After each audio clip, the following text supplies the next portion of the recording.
nacional. Bien, tema central a nivel nacional es, bueno, la situación y los constantes ataques, un pequeño balance y evaluación del gobierno de paz, ¿no? Que, bueno, ya están circulando muchos memes. El gobierno del incapaz, ¿no? El incapaz, ¿no? O el Pazpacu, ¿no? El Pazpacu. Que es muy cierto y muy acorde, digamos, esta iniciativa, estas bromas populares para definir este gobierno, ¿no?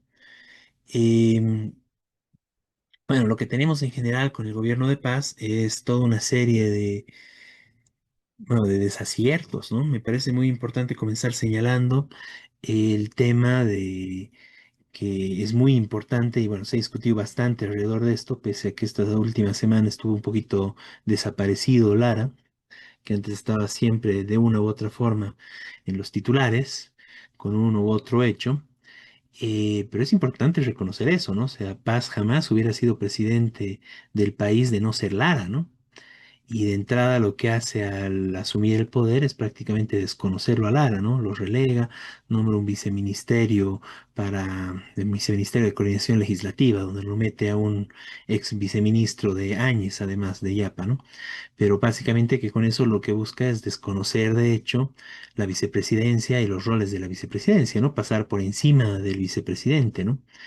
Y en lugar de estar coordinando y trabajando juntos, bueno, de hecho ya hay una ruptura, van a salir videos, ataques de uno y otro lado, y en general el bloque, porque lo que hizo Paz fue constituir un bloque, ¿no? Un bloque de derecha, prácticamente ahorita tenemos el gobierno de derecha unida, ¿no?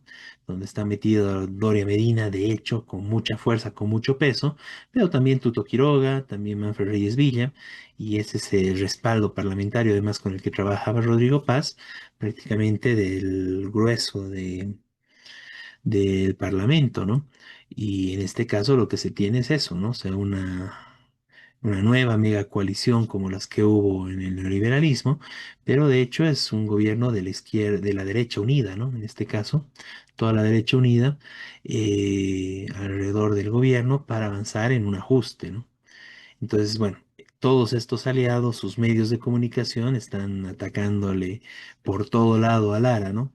Con una u otra cosa, ¿no? Sus guerreros digitales también, que supuestamente ya no habrían, bueno, siguen ahí en las redes estos bots y guerreros digitales cumpliendo esa función, ¿no? En este caso, tratando de deshacerse de esta persona que parece que les incomoda, que es Lara, pero además, bueno, primero una estupidez, o sea, no poder coordinar, dirigir, integrarlo en su proyecto, porque al parecer tienen un proyecto muy, muy sesgado, ¿no?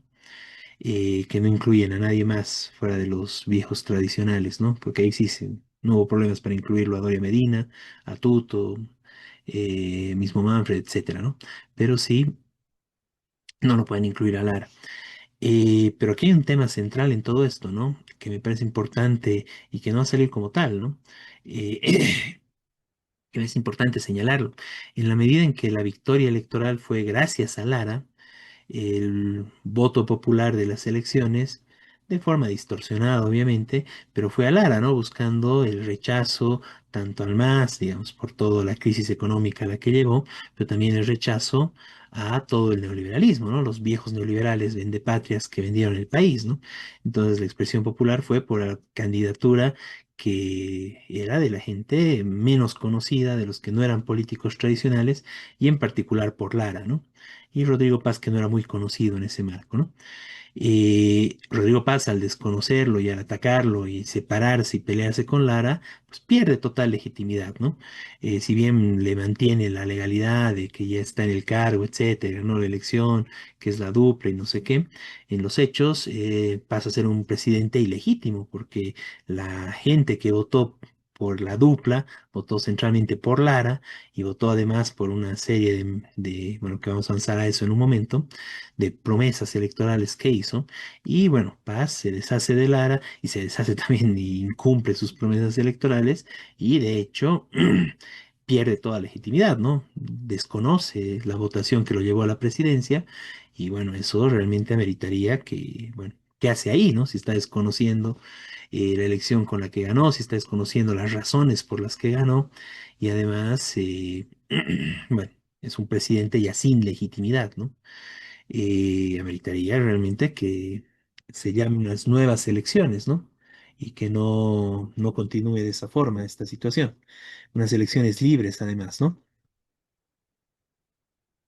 Eh, bueno, eso es un punto. Y ya yendo al fondo del tema, lo más importante en este caso es qué está haciendo el gobierno de paz hasta el momento desde que fue posesionado, ¿no? Y en eso es muy importante tener en cuenta que, bueno, primero, desde antes de su posesión incluso, ya fue a hacer justamente lo que dijo que no haría, ¿no? Prestarse plata, ¿no? Ir a rogar por créditos. Y se reunió con el FMI, con el Banco Mundial, con la Corporación Andina de Fomento. Y este tema del FMI, ¿no? Que fue en su campaña lo que dijo frente a Tuto, justamente es, no necesitamos estar rogando por créditos, yo no haré eso. Y bueno, fue lo que primerito que fue a hacer, ¿no? Y está generando todo el ambiente en el país, bueno, inventándose cifras, diciendo mentiras descaradas que incluso sus ministros tienen que salir a desmentirlo y tiene que desdecirse, como en el caso de los montos, los fondos de la gestora, etcétera. Y bueno, en todo esto realmente está tratando de generar un ambiente para imponer ese plan que en su campaña dijo que no lo haría, ¿no? De endeudar el país, ¿no? Entonces, bueno, va por ese lado. Los primeros, bueno, la conformación de su gabinete, ¿no? Realmente algo terrible como le entrega el gabinete a la oligarquía, lo más rancio de la oligarquía, a representantes directos de los intereses de los terratenientes, de los intereses incendiarios de los terratenientes, es importante decir.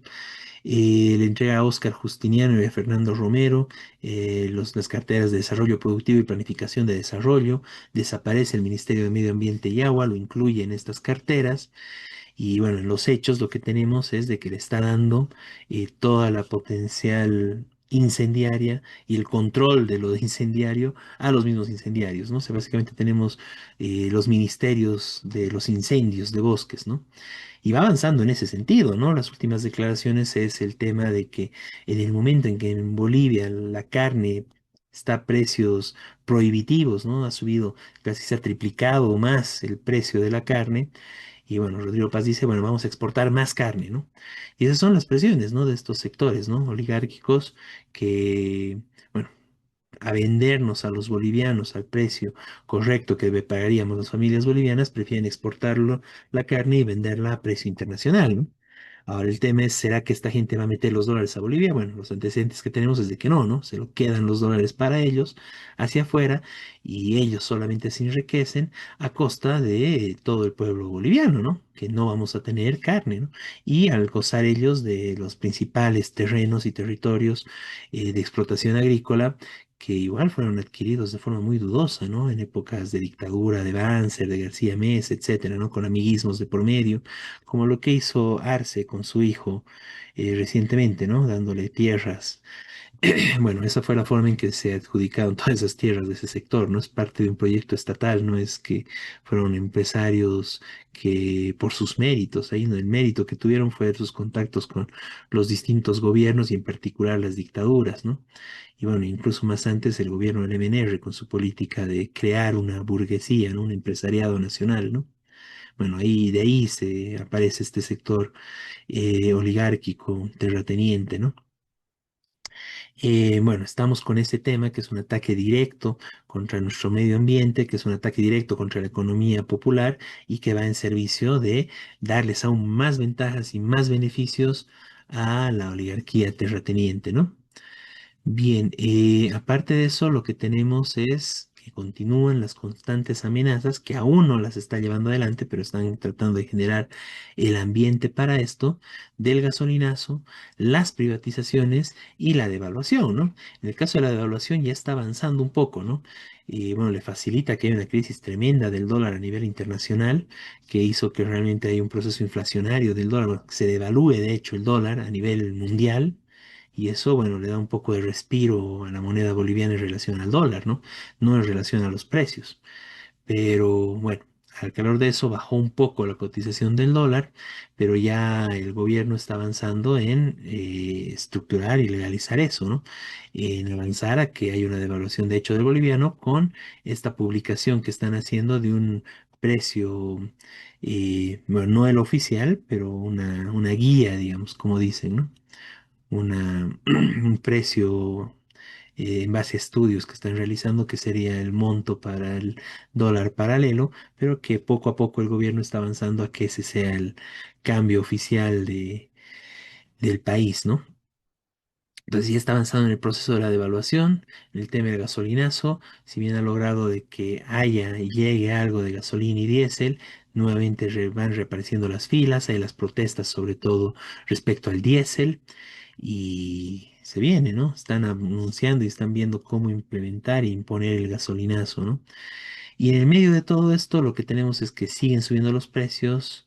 Bueno, hablamos de la carne, el pan, ya no, bueno, hay toda una crisis a nivel nacional respecto al pan, con varios procesos alrededor, gente que por iniciativa está tratando de hacer pan casero, pero bueno, de hecho, los panificadores señalan que no pueden seguir trabajando sin la subvención y el gobierno quiere liberar de subvenciones todo, excepto a la oligarquía, obviamente. Y el pan, de hecho, ya ha subido, ¿no? 80 centavos, se amenaza que puede subir más, hay todo un conflicto al respecto. Ha habido días donde los panificadores estuvieron en huelga, donde no hubo pan, entonces, bueno, hay una crisis, o sea, sube el precio del pan, nos van a subir la gasolina, con eso va a generarse aún más crisis en todos los sectores, siguen los precios altos, eso es lo que se está teniendo con el gobierno de paz, ataques a los trabajadores. El gobierno bueno, hay los proyectos de ley que se está presentando por parte de los aliados del gobierno respecto a penalizar todas las protestas, impedir cualquier bloqueo y con varios años de cárcel, o sea, prácticamente una política donde no se va a poder protestar en el país, ¿no? Y en el marco de que están viniendo ataques contra los distintos sectores laborales, bueno, sindicales y de trabajadores, ¿no? Ataques a los derechos laborales y a los derechos sindicales. Esto pasa con los trabajadores de ENDE y EPFB, los trabajadores de salud, ¿no? Donde se los está queriendo pasar a todos al régimen del funcionario público. Este régimen del funcionario público lo hicieron en el neoliberalismo justamente para cortar todos los derechos laborales y sindicales a los trabajadores que trabajan en el Estado, ¿no? En los distintos espacios estatales. De esta forma lograron que se los pueda despedir libremente, se les cortaron varios derechos, no pueden hacer sindicatos y se los despide, se los cambia. Y por eso, eso genera esta repartija, esta corrupta repartija de pegas de que cada gobierno que entra cambia a los trabajadores, ¿no? Ahí sí no puede haber meritocracia ni carrera, digamos, profesional en estos espacios, porque dada el régimen del funcionario público, cada gobierno que entra, o alcalde que entra, gobernación que entra, despide a todos y mete nuevos personal de acuerdo a sus amiguismos y a su gente, ¿no? Entonces, con esto y esto lo que permite es el régimen del funcionario público, donde no hay estabilidad laboral para este sector y donde pueden cambiar así libremente a todos los trabajadores, desde los que barren los pisos hasta, bueno, no sé, profesionales técnicos de distintos sectores. Y esto lo quieren llevar y lo quieren generalizar al sector de salud. Se quieren hacer esto con médicos, enfermeras, todos los trabajadores de salud, y EPFB, los ingenieros, la gente que bueno, trabaja y se han vuelto expertos en el tema, y también a la gente de que maneja la electricidad en el país, ¿no? Todo lo que es ENDE a nivel nacional. Bueno, quieren que todo esto se vuelva también botines de guerra para los partidos de turno y a propósito quitarle y cortar todos los derechos laborales a los trabajadores, ¿no? Bueno, esos son los ataques que ya está perfilando el gobierno de paz en contra de los trabajadores. El otro tema es a nivel judicial, donde estamos viendo la total impunidad que hay en el país, para Áñez, para Camacho, que están chochos felices paseándose después de haber sido parte de un gobierno tan corrupto y además las masacres que perpetraron en contra del pueblo en Sacaba, en Sencata. Bueno, están chochos paseándose por ahí. Llega Revilla, exalcalde de La Paz, que se fugó después de haber dejado con deudas y con una serie de problemas la ciudad de La Paz, varios y graves hechos de corrupción, el tema de la basura, el tema de los Pumas Qatar y el tema de, bueno, varias obras. Cuando entró el Negro Arias a la alcaldía, justamente se quejó de que le dejaron sin nada de dinero, exigía auditoría, etcétera. Y bueno, ahora llega a pasearse e incluso se reúne en la casa del presidente de Paz para perfilar que probablemente sea su candidato a la alcaldía de La Paz, ¿no? Entonces, total impunidad en este lado, no se persigue, más bien se premia la corrupción. Y bueno, van saliendo nuevos más casos, más hechos de corrupción, incluso que vinculan a la familia de Paz directamente, su esposa en particular. Y bueno, eso mientras que, bueno, avanzan en una serie de persecución algunas personas del masismo, ¿no? En este caso, avanzaron contra Lidia Patti, ¿no? Pero realmente es muy interesante ver cómo la justicia sigue obedeciendo al gobierno de turno, una justicia realmente corrupta, una injusticia en realidad, que en este caso sigue en un proceso tal vez incluso muy bueno, habría que analizar, digamos, la situación de lo que es Lidia Patti, pero realmente contrasta ese ataque y esa persecución a un hecho de corrupción en este caso, la denuncia que hay contra ella, frente a un Revilla que se pasea, vuelve al país después de haberse exiliado, de haberse escapado, llevándose quién sabe cuánto de dinero, y vuelve así con paso de que va a recuperar el poder acá, ¿no? Vuelve para seguir robando, ¿no? Entonces, bueno, tenemos eso.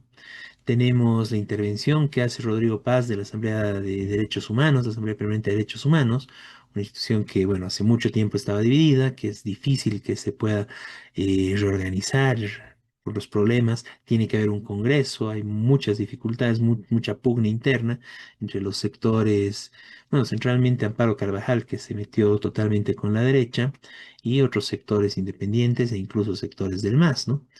Pero bueno, ahí Rodrigo Paz de entrada, y en un momento donde más bien Amparo Carvajal estaba quedando bastante sola al respecto, va y le entrega a ella de facto, interviniendo desde el Estado, la Asamblea Permanente de Derechos Humanos, ¿no? Es importante señalar esto porque por más de las simpatías o antipatías que alguien pueda tener con los distintos sectores, que disputan la Asamblea de Derechos Humanos, lo que hace el gobierno es intervenir directamente desde el Estado, ¿no? Es una intervención que, o sea, tremendo, ¿no? Ni en las dictaduras se atrevieron a tanto, ¿no? Bueno, Rodrigo Paz va e interviene. Evo tampoco se atrevió a intervenir y poner a quien está, a quien apoya a él como cabeza de la Asamblea de Derechos Humanos, ¿no? Pasando por encima totalmente del marco institucional de esta organización. Entonces, bueno, Rodrigo Paz agarra e interviene, ¿no? Y la nombra Amparo Carvajal porque sí, digamos, ¿no? Sin importar congresos ni nada, ¿no? Entonces, es un elemento, ¿no? Es lo que se está viendo, ¿no? Ahí el gobierno está avanzando en ese proceso de represión y que está agarrando distintas instituciones, en este caso derechos humanos, para que estén de su lado, ¿no? Y no puedan fungir como espacios que puedan apoyar a la gente que, bueno, va a ser reprimida, ¿no? Que eso es lo que está apuntando el gobierno, como ya dijimos, incluso con una ley para frenar las movilizaciones. Bueno, este gobierno plenamente derechista de la unidad de derechas del país, bueno, sigue con un discurso constante de no hay plata, no hay plata, no hay plata, aquí, falta allá, estamos mal, así nos han dejado el país, etcétera. Pero por el otro lado también es importante recordar que para lo que sí hay plata es para perdonarle impuestos a los más ricos del país, ¿no? En un momento donde no hay plata, justamente el gobierno agarra y le perdona los impuestos, el impuesto a las grandes fortunas, algo que simplemente beneficia unas 200 familias, aproximadamente un poco más de 200 familias del país, las más ricas, ¿no? Las más que han concentrado mayor riqueza, que normalmente ligadas a justamente a los terratenientes, a la oligarquía, a la banca y algunos espacios de algunas empresas, grandes empresas, en muchos casos igual vinculadas a hechos de corrupción como lo que fue el Banco Fácil, etcétera, ¿no? Bueno, para ellos no hay impuestos, ¿no? Mientras el resto del país, los trabajadores, sí seguimos pagando impuestos. Bueno, a las grandes familias les cortan este impuesto a las grandes fortunas, a las grandes riquezas del país, mientras que los trabajadores nos suben el precio del pan, ¿no? Esa es la realidad del gobierno de paz. Entonces ya se está empezando a perfilar esta política antipopular de ajuste del gobierno y frente a eso es necesario que los trabajadores del país nos organicemos.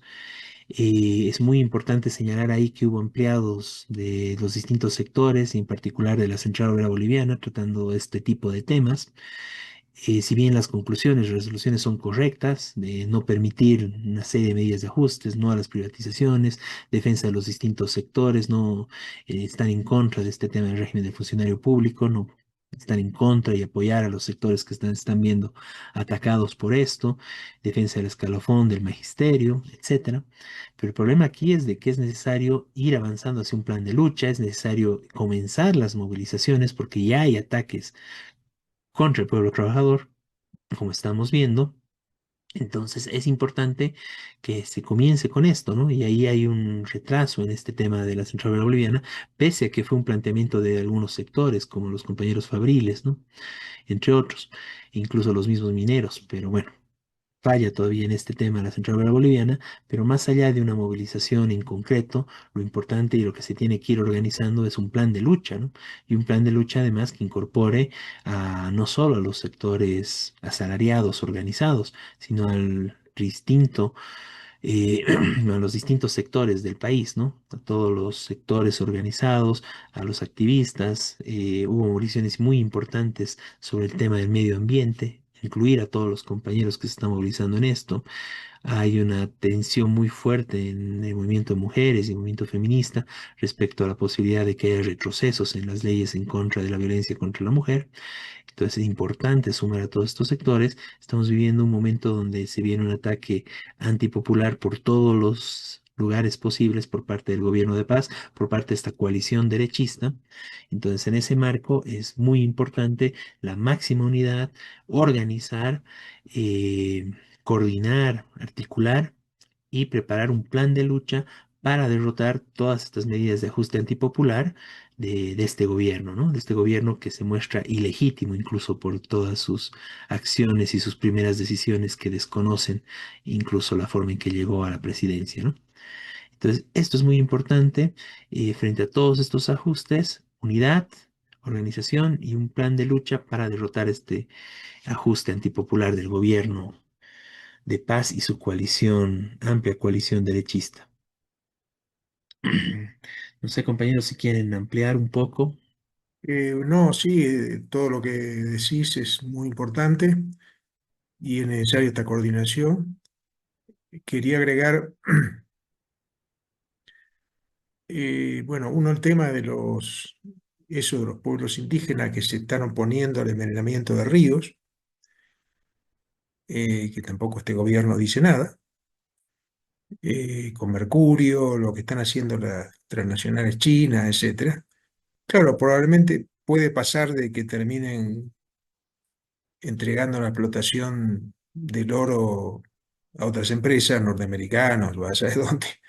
Pero más allá de eso, no están cuestionando este desastre que están provocando en el país. Y el otro es el desastre ambiental provocado por el agronegocio, los millones de hectáreas, los 10 millones que se enviaron el año pasado, que eso se puede repetir en los futuros años, porque además ahora este gobierno tiene ministros que son del agronegocio. Este, y han sacado todo control sobre eso, es decir, le dan el control a ellos, que van a tener la facultad de seguir destruyendo,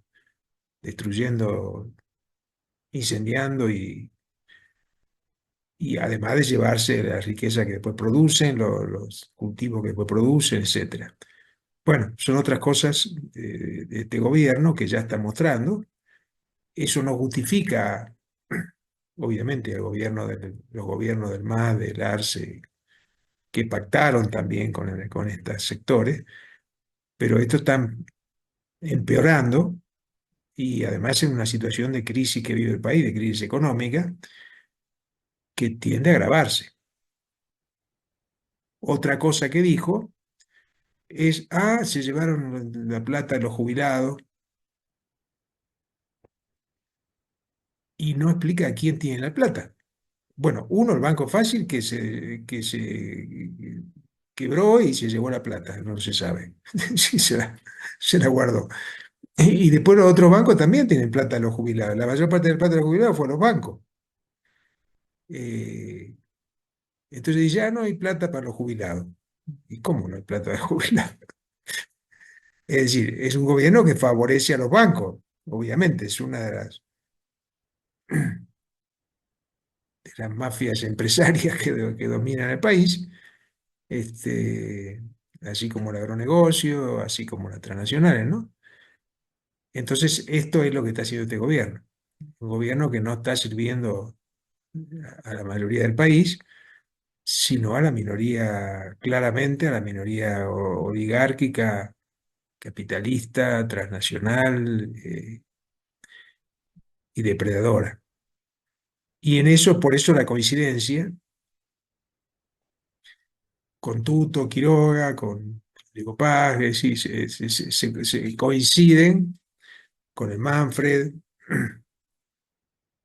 en esto, favorecer a las grandes empresas, esto de quitarle lo que dijiste, de quitarle los impuestos, y todo esto va a causar cada vez peores problemas a la población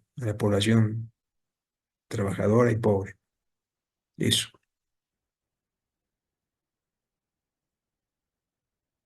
La palabra, Jorge,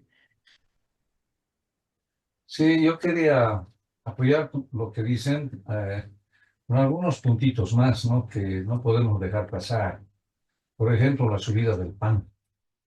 La subida del pan es grave para la gente que a veces no le queda más que almorzar un pan con un té, con un mate, porque ya no le alcanza para, con tanto que ha subido los precios de la canasta familiar, considerando que hay familias que tienen 9 miembros, etcétera, ¿no? Claro, ¿cómo les va a importar si que sube el pan si ellos comen pasteles, tortas o manjares, ¿no? Ni cuenta se dan que ha subido el precio del pan. Y si se dan, no hacen nada por evitarlo, ¿no? Y acusan de que con 50 centavos se puede seguir manteniendo el pan. Les dicen a los panaderos que lo demuestren, pues, que hagan panaderías populares pues, del gobierno y que vendan a ese precio. Y también yo creo que ese es un globo de ensayo para ver también la reacción de la gente, para empezar a subir y devaluar, etcétera. Pero sobre todo después va a venir la subida del precio de la gasolina y nuevamente carestía de alimentos, o mejor dicho, nuevamente van a subir los precios apoyados por la carestía artificial que hacen a veces los mismos comerciantes. Y bueno, todo va a subir, todo, pero ya sabemos que no van a subir los sueldos. El Ministerio de Educación ha dicho a la Confederación de Maestros de que no va a haber subida de sueldos el próximo año. Esto es grave, ¿no? Si no va a haber para maestros, no va a haber para ningún sector seguramente asalariado. O les van a decir, vayan y peleen con sus patronales. Y las patronales van a decir, estamos en quiebra, estamos en crisis. Ya sabemos su discurso, ¿no? Entonces, el sueldo ya no vale ni la mitad, no vale ni la mitad de su poder adquisitivo que tenía, por ejemplo, el año pasado. Y eso significa que nos han empobrecido en un 50% más, ¿no? Porque, bueno, y tal vez más, ¿no? Están empobreciendo a la gente y no les importa. Pero sí les importa que vengan los turistas israelitas, que se apropien de su Cenabá, que coqueteando, ¿no? Con Trump, etcétera, porque Trump es el mejor aliado de Netanyahu, etcétera. Y entonces, esto preocupa, ¿no? Y por eso decimos que los maestros nos hemos declarado en emergencia. En cualquier momento, pese a la vacación, es posible que tengamos que movilizarnos. Es bien difícil que los MEPs se movilicen en diciembre y en enero, pero nos puede dar, en caso necesario, vamos a tener que salir a las calles. Nada raro que a fin de año quiera dar el regalo navideño de la subida de la gasolina, de un gasolinazo. Y bueno, Ecuador también ha dado el ejemplo de luchar, ¿no?, contra el gasolinazo. Nosotros hemos luchado contra el gasolinazo que quiso dar Evo Morales, y también gracias a que hizo o intentó hacer gasolinazo, Connie Sánchez de Lozada tuvo que escapar del poder. Entonces, tienen que acordarse esto, ¿no? El pueblo aguanta, aguanta, pero cuando tiene mucha hambre ya no aguanta y se vienta, ¿no? Tienen que tener cuidado, que lean bien la historia, estos aburguesaditos que creen que mientras sube el precio del pan para el pobre, oye, no pagan impuestos ya los más ricos. La promesa que hizo el vicepresidente de que ya no cobren sus salarios consuetudinarios de por vida los expresidentes, ¿en qué ha quedado? No hay la tal ley. Entonces, mucha promesa, mucho bla, bla, mucha demagogia, ¿no? Y tenemos que ver ahora que estamos entrando otra vez a un circo. Desde Roma se daba circo al pueblo para que se olvide del hambre, y el nuevo circo son las elecciones que tienen que darse en marzo. Entonces, enero, febrero, diciembre, ya están aprovechando para darnos ese circo, ¿no?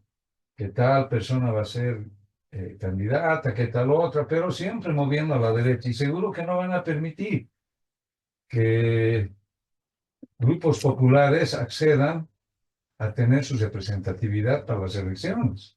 Conocemos las leyes. Bueno, hay que luchar por todo esto, ¿no? Esa es una alerta, hay que decirlo. Claro, el que no come pan, porque saborea tortas y pasteles, no sabe el daño que está causando a la población. A la población que sí come pan, que vive del pan. El pan es el alimento más indispensable de la gente, del pueblo. Y de esto le va a quitar popularidad. Todos los pasos que están haciendo le está quitando popularidad, y es una bomba de tiempo. Pues que no se atrevan a seguir queriendo descargar la crisis sobre las espaldas de los trabajadores, ¿no? Puede costarles muy caro. Nada más les digo. Gracias. Gracias, Jorge. Bueno, vamos a avanzar al siguiente punto,